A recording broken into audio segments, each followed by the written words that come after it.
It was a cold October night when Samantha Reed took the last bus home from downtown Portland. She'd stayed late at work, again. The streets were nearly empty, just a few flickering streetlights and the sound of rain tapping against her umbrella. When the number 19 bus finally screeched to a halt, she climbed in. Only 3 other passengers were inside. An old man asleep against the window, a woman in a red coat reading a newspaper, and a teenage boy staring blankly at his phone. Samantha sat halfway down the aisle and pulled out her earbuds. But before she could play her music, she noticed something strange. The driver, a pale man with watery eyes, was already staring at her in the mirror. "Last stop tonight, miss," he said softly. "No more routes after this one." She nodded, uneasy. The bus groaned forward through the rain. The ride was quiet at first, just the hum of the engine and the occasional splash of tires through puddles. But then, she noticed something odd. Every time the bus passed a stop, no one got off. No one got on either. And yet, outside, the same buildings seemed to roll by again and again.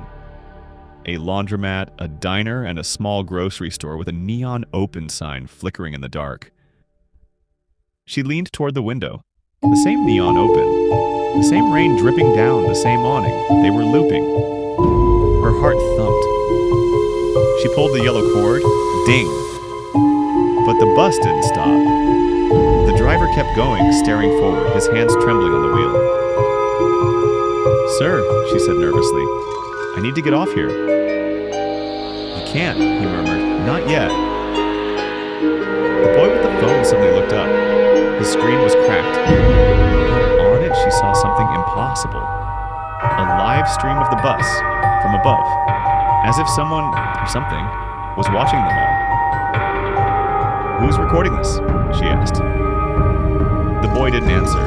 His lips were trembling. Instead, he whispered, "Don't look behind you." She froze.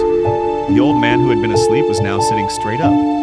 His eyes were wide open, milky white as if covered in frost.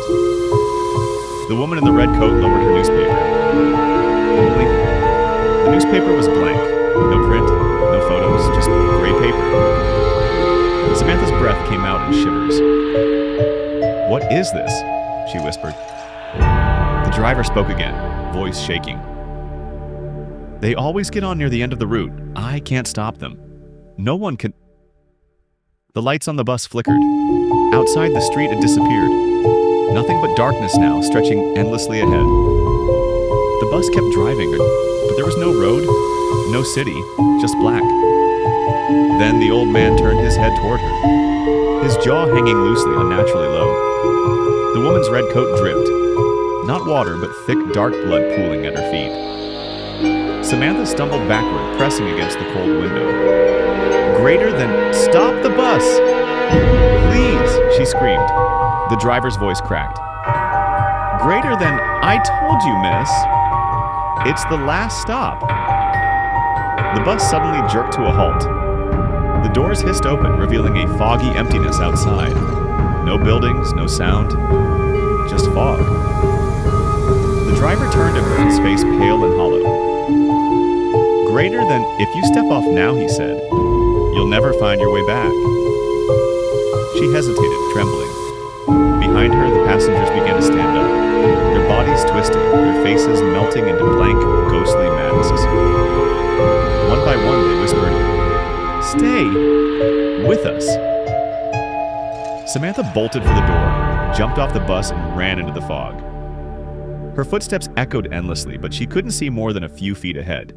The sound of the bus engine faded, then stopped. When she turned around, it was gone. Only silence.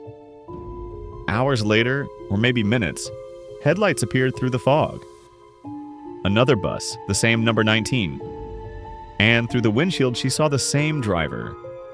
Only now she was sitting behind the wheel. Her reflection blinked once and smiled. And